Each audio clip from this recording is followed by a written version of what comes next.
آپ کو چاروں عاملین نے پیدائش لینے میں مدد کی. دوسری طرف زر نے ہی اشیاء و خدمات خریدنے میں بھی آپ کی مدد کی. جب آپ نے وہ اشیاء و خدمات خریدی تو اس وقت بھی زر کو بطور اعلیٰ مبادلہ استعمال کیا, زر کو بطور ذریعہ استعمال کیا. تو زر جو ہے وہ آپ کا سب سے بہترین اس وقت اعلیٰ مبادلہ ہے. یعنی کہ آپ نے کوئی بھی چیز حاصل کرنی ہے, آپ نے زر کو بطور اعلیٰ استعمال کرنا ہے. تو بیسیکلی جو زر کے فرائض ہیں, یہ جو فرائض ہیں یہ بارٹر کی جو مشکلات تھی, جو براہ راست تبادلے کی مشکلات تھی, ان کا حل بھی پیش کرتے ہیں. تو بارٹر کی مشکل تھی دو طرفہ عدم مطابقت. زر نے آ کے اعلیٰ مبادلہ دے دیا, ہمیں اعلیٰ تبادلہ دے دیا, اور اس کی وجہ سے ہماری جو وہ مشکل تھی دو طرفہ عدم مطابقت والی, وہ بھی یہاں پہ حل ہو جاتی ہے. اور لوگ بلا کسی رکاوٹ کے اور حجت کے اس کو بطور اعلیٰ تبادلہ استعمال کر رہے ہوتے ہیں. بارٹر ٹریڈ میں ایک اور مشکل تھی پیمانہ قدر کا فقدان.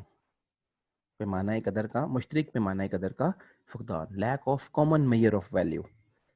زر نے آ کے وہ مسئلہ بھی حل کر دیا. تو زر کا دوسرا فرض ہے میئر آف ویلیو. آپ زر کی مدد سے چیز کی قدر کی پیمائش کر سکتے ہیں. جیسا کہ آپ جانتے ہیں ہمیں چیز کی پیمائش دو طرح سے کرنی ہوتی ہے. ایک ہم نے کرنی ہوتی ہے چیز کی خود کی پیمائش,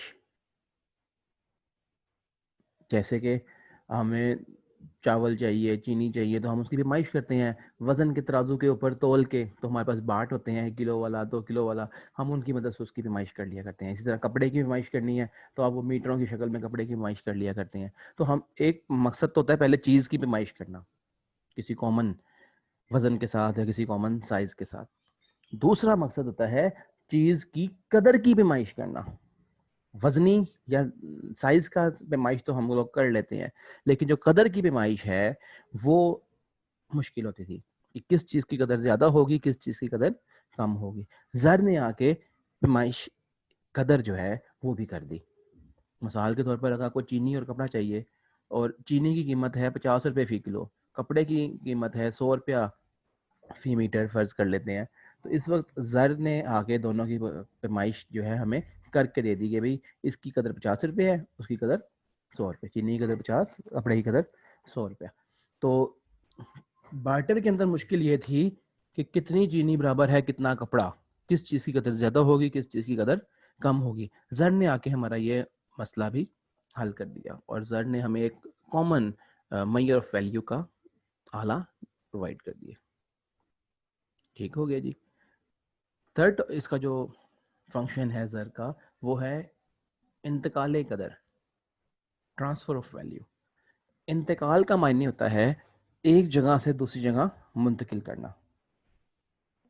کسی بھی شے کو ایک جگہ سے دوسری جگہ یا ایک شخص سے دوسرے شخص تک منتقل کرنا, یہ بھی ایک بہت بڑا ٹاسک ہوتا ہے. جب بارٹر ٹریڈ تھی تو ہم نے پڑھا تھا کہ جب آپ کو ایک علاقے سے دوسرے علاقے تک اپنے زر کو لے کے جانا ہے, اپنی دولت کو لے کے جانا ہے, تو اس وقت بہت زیادہ خدشہ آتا تھا. ایک تو اخراجات بہت زیادہ ہوتے تھے, پر نقصان کا خدشہ بھی بہت بڑا ہوتا تھا. لیکن آج زر کی مدد سے آپ اپنی جو اشیاء ہیں ان کی قدر کو ایزیلی دوسرے علاقوں میں منتقل کر سکتے ہیں. مثال کے طور پر اگر آپ کراچی سے لاہور منتقل ہونا چاہ رہے ہیں تو آپ اپنی شے کو کراچی میں فروخت کر دیتے ہیں اور لاہور آ کے دوبارہ پرچیز کر لیتے ہیں. تو یعنی کہ آپ اس چیز کو زر کی شکل میں کہیں بھی ایزیلی آسانی کے ساتھ منتقل کر سکتے ہیں. تو اسی طرح سے کوئی کسان ہے, اگر وہ کسی شہر میں شفٹ ہونا چاہ رہا ہے تو وہ بھی ایزیلی اپنی کھیتوں کو گاؤں میں فروخت کر دیتا ہے اور شہر میں آ کے گھر خرید لیتا ہے. تو اب زر کی مدد سے اشیاء کی قدر جو ہے اس کا انتقال بھی ممکن ہو چکا ہے. تو یہ بھی ایک زر کا اہم فرض ہے کہ وہ انتقال قدر کا ذریعہ بھی بن رہا ہوتا ہے. بارٹر میں ایک اور مشکل تھی حکومتی ادائیگیوں اور حکومتی وصولیوں میں مشکل. آپ کو اگر بارٹر والا لیکچر لاسٹ لیکچر تھا اس میں یاد ہو کہ حکومت کو اپنی ادائیگیاں اور وصولیاں کرتے وقت بڑی مشکل ہو رہی تھی. یعنی کہ حکومتی جو واجبات ہیں, جیسے حکومت نے ٹیکس وصول کرنے ہیں, محصول وصول کرنے ہیں, کوئی مالیہ وصول کرنا ہے, جرمانے وصول کرنے ہیں, کوئی یوٹیلیٹی بلز وصول کرنے ہیں، یہ تمام چیزیں حکومت کی آمدنی ہوتی ہے. اور اگر حکومت نے اپنے ملازمین کو تنخواہ دینی ہے، کوئی پینشنز دینی ہے، انعامات دینے ہیں، وظائف دینے ہیں، مختلف محکموں کے اخراجات اٹھانے ہیں، یہ سب حکومت کی ادائیگی ہوتی ہے.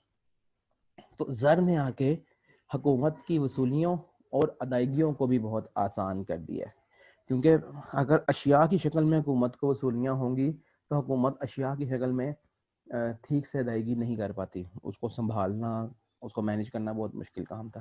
زر نے آ کے یہ کام آسان کر دیا ہے. اب حکومت جو ہے وہ آسانی کے ساتھ زر کی شکل میں آمدنی حاصل کرتی ہے اور زر کی شکل میں ہی اس کو خرچ کر دیا کرتی ہے.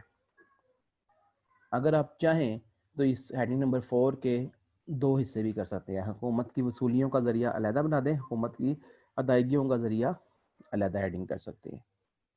اور اس کے جو یہ لاسٹ سیگمنٹ ہے اس کو آپ ایک الگ ہیڈنگ میں ایڈ کر سکتے ہیں. وہ یہ ہے جی کہ زر کی مدد سے آپ بین الاقوامی تجارت بھی کر سکتے ہیں. بین الاقوامی تجارت وہ تجارت ہوتی ہے جس میں آپ 2 یا 2 سے زائد ممالک کے باشندے مل کر آپس میں کوئی خرید و فروخت کر رہے ہیں. جب بارڈرز انوالو ہو جائیں، 2 یا 2 سے زیادہ ممالک کے لوگ باشندے شامل ہو جائیں آپس میں خرید و فروخت کرنے کے لیے، درآمدات برآمدات کرنے کے لیے، تو اس وقت تجارت کہلاتی ہے بین الاقوامی تجارت. تو بین الاقوامی تجارت بھی زر کی مدد سے ممکن ہے. اگر اشیاء کے بدلے اشیاء کا تبادلہ کرنا ہوتا تھا تو بین الاقوامی تجارت بہت مشکل کام تھا. زر نے آگے اس کی مشکلات کو بھی آسان بنا دی ہے. نیکسٹ فنکشن ہے جی ہمارا معاشی ترقی. دیکھیں کسی بھی ملک کی جو معیشت ہے اس کی ترقی کے لیے ملک میں آزادانہ تجارت بہت ضروری ہے. زر کے آنے سے لوگوں کو سرمایہ کاری کے اندر آسانیاں ملتی ہیں، لوگوں کو خرید و فروخت کے اندر آسانیاں ملتی ہیں، لوگوں کو لین دین میں آسانیاں ملتی ہیں. جب آپ کی خرید و فروخت میں مشکلات کم ہو جائیں گی، آپ کے پیسے کی وصولی میں مشکلات کم ہو جائیں گی، سرمایہ کاری کرنے میں مشکلات کم ہو جائیں گی، پیداواری عوامل کو شروع کرنے میں مشکلات کم ہو جائیں گی، تو آپ کے ملک کی جو پیداوار ہے، جو ملک کی سطح کی پیداوار ہے، اس میں اضافہ ہوگا، آپ کی بےروزگاری میں کمی ہوگی، ملک کی آمدنی ہے، لوگوں کی آمدنی میں اضافہ ہوگا. تو الٹیمیٹلی آپ کی معیشت جو ہے وہ ترقی کرنے لگے گی. ٹھیک ہے، تو زر کے آنے سے آپ کی معیشت جو ہے وہ بھی بہت بہتر اور مستقیم ہونا شروع ہو گئی ہیں، کیونکہ زر نے تجارت میں جو مشکلات تھی ان مشکلات کو حل کیا. تو اس لیے زر کے آنے سے معاشی ترقی کی گارنٹی بھی ہو رہی ہے. اچھا آگے آپ کے پاس یہاں متفرق فرائض ہے. میرا مشورہ یہ ہوگا کہ اس کے بھی پوائنٹس آپ الگ ہیڈنگز کے اندر ہی رکھیں. لائک پوائنٹ نمبر 1 جو اس وقت آپ کے سامنے آ رہا ہے متفرق فرائض میں، اس کا جو ہے وہ آپ رکھیں جی حساب کتاب کی اکائی. حساب کتاب کی اکائی کہ دور جدید میں جو آپ کے حساب کتاب ہے، جو آپ کے لین دین ہے، آپ زر کی مدد سے آسانی کے ساتھ کر لیتے ہیں. آپ نے کوئی قیمتیں ادا کرنی ہیں، آپ نے کوئی عاملین کے معاوضے ادا کرنے ہیں، آپ نے کوئی ادھار لین دین کرنا ہے، تو آپ تمام چیزیں جو ہیں زر کی صورت میں متعین کر لیتے ہیں، زر کی صورت میں ان کی لکھت پڑھت کر لیتے ہیں. تو آپ کی حساب کتاب کی اکائی اب کون ہے جی؟ زر بن چکی ہے. تو زر نے آ کے ایک اور فرض یہ انجام دیا کہ اس نے آپ کو ایک کامن حساب کتاب کی اکائی پرووائڈ کر دی. آپ نے دیکھیں پاکستان کی حساب کتاب کی اکائی روپیہ ہے، امریکہ کی حساب کتاب کی اکائی ڈالر ہے، انگلینڈ کی پاؤنڈ ہے. تو یعنی کہ جو جس ملک کی کرنسی ہے اس ملک میں حساب کتاب، تمام ادائیگیاں، تمام وصولیاں اسی یونٹ کے اندر ہوتا ہے، اسی اکائی کے اندر ہوتا ہے. تو یونٹ آف اکاؤنٹ آپ کو یہ ہیڈنگ بن جانی چاہیے. اس کی آپ ہیڈنگ بنا لیں گے حساب کتاب کی اکائی، یعنی unit of account. Point number جو 2 ہے یہ بھی آپ الگ ہیڈنگ بنا لیجئے گا، یا تو قبولیت عامہ کی حیثیت سے یا اعلی مبادلہ کی حیثیت سے. تو اس میں بیسیکلی زر کیا ہے، یہ سب سے آپ کا وہ ذریعہ ہے جس کو لوگوں نے بغیر کسی حیل و حجت کے، یعنی کہ بنا کسی بہانے کے، بنا کسی رکاوٹ کے، بنا کسی آبجیکشن کے وصول کر لیتے ہیں. اس سے پہلے، زر سے پہلے آپ کے پاس سکے ہوا کرتے تھے، چاندی ہوا کرتی تھی یا دوسری اشیاء ہوا کرتی تھی، ان کو لوگ آسانی سے قبول نہیں کرتے. کیونکہ دیکھیں ہم نا ہیرے کی پرکھ ہر بندے کو نہیں ہے، چاندی کی سونے کی پرکھ ہر بندے کو نہیں ہے. اس میں کھوٹ بھی ہو سکتا ہے، اس میں 2 نمبر ملاوٹ بھی ہو سکتی ہے. تو اس لیے ان چیزوں کو قبولیت عامہ حاصل کر اتنی زیادہ نہیں تھے. لیکن آج کا جو زر ہے اسے مکمل قبولیت عامہ حاصل ہے. تو قبولیت عامہ بھی ایک بہت اہم فرض ہے زر کا. اسی طرح most liquid asset, money is most liquid asset. Most liquid ہوتا ہے جو کہ کسی بھی شکل میں بڑی آسانی کے ساتھ ڈھل سکتا ہے. یہاں زر سیال پذیر اثاثہ ہے. سیال پذیر مطلب یہاں پہ کیا ہے کہ اسے آپ کسی بھی وقت کسی بھی شکل میں ڈھال سکتے ہیں. مثلا میرے پاس 1000 روپیہ ہے، میں چاہوں تو اس سے برگر کی شکل میں ڈھال لوں، میں چاہوں تو اس کو کتاب کی شکل میں ڈھال لوں، چاہوں تو اس کو جوتوں کی شکل میں ڈھال لوں، چاہوں تو اس کو کپڑوں کی شکل میں ڈھال لوں. تو آپ زر کو فوراً سے بہت جلد سے کسی بھی شکل کے اندر ڈھال سکتے ہیں. تو اس لیے اس کو ہم بولتے ہیں موسٹ لکوڈ ایسڈ، سیال پذیر اثاثہ. اور اس کے ساتھ ساتھ حکومت اپنی ضروریات اور خسارے پورا کرنے کے لیے زر کی رسد بڑھا سکتی ہے. ظاہر ہے جی، اب جب حکومت نے نوٹ چھاپنے ہیں تو اگر حکومت کو مزید زر کی ضرورت ہو یا حکومت کو جو ہے وہ کوئی خسارہ ہو رہا ہو اس کے بجٹ کے اندر، تو ان خسارے کو پورا کرنے کے لیے حکومت مزید زر کی رسد کو بڑھا سکتی ہے، نئے نوٹ بھی چھاپ سکتی ہے. اگر نئے نوٹ حکومت چھاپ رہی ہو اور اس کے عوض نئی سیکیورٹی نہ رکھ رہی ہو تو یہ عمل کہلاتا ہے ڈیفیسٹ فائنانسنگ، تمویل خاسر. اردو میں سے ہم کہتے ہیں تمویل خاسر، ڈیفیسٹ فائنانسنگ. ٹھیک ہے جی. اور اگر حکومت اس کے عوض کوئی سیکیورٹی رکھ رہی ہو نئے نوٹ چھاپنے کے عوض تو پھر وہ عمل زر کی رسد میں اضافہ تو کہلائے گا مگر وہ تمویل خاسر یا ڈیفیسٹ فائنانسنگ نہیں کہلائے گا. اور لاسٹ پوائنٹ آج کا ہے جی کہ ہمارا جو آج جدید دور میں بینکاری کا نظام ہے، وہ سارا بینکاری کا نظام جو اس کی بیک بون ہے وہ زر ہے. تمام بینک زر کی بیس پر ہی اپنا بزنس کر رہے ہیں اور زر کی مدد سے ہی اپنا نظام چلا رہے ہیں. تو جدید بینکاری کا نظام جو ہے اس کی کاروبار کی بیک بون، ان کی جو بنیاد ہے وہ زر کے اوپر ہے. ٹھیک ہو گیا جی. تو یہ جو ہم نے پوائنٹس کیے ہیں، اگر آپ یہ چاہیں تو ان سب ہیڈنگز کی میجر ہیڈنگز بنا کے اپنی میجر ہیڈنگز کی تعداد کو 10 سے زیادہ کر لیں، وہ زیادہ بہتر ہوگا. کیونکہ میجر ہیڈنگ 6 ہوں گے، سب ہیڈنگ 5، اس کا ہمیں کوئی خاص فائدہ نہیں ہے. اس لیے کوشش یہ کیجیے گا میجر ہیڈنگز ہی آپ کی 10 کے قریب ہو جائیں اور پھر آپ ایک ہیڈنگ متفرق کے نام سے ڈال لیں. اگر آپ کے ذہن میں کوئی مزید پوائنٹ آئے تو اس کو متفرق میں آپ ڈال سکتے ہیں. تو یہ تھا جی ہمارا آج کا ٹاپک، زر کے فرائض. کل یا نیکسٹ سیشن میں ہم انشاءاللہ ٹاپک کریں گے کائنڈز آف منی، زر کی اقسام. اسے ریوائز کر کے آئیے گا جی.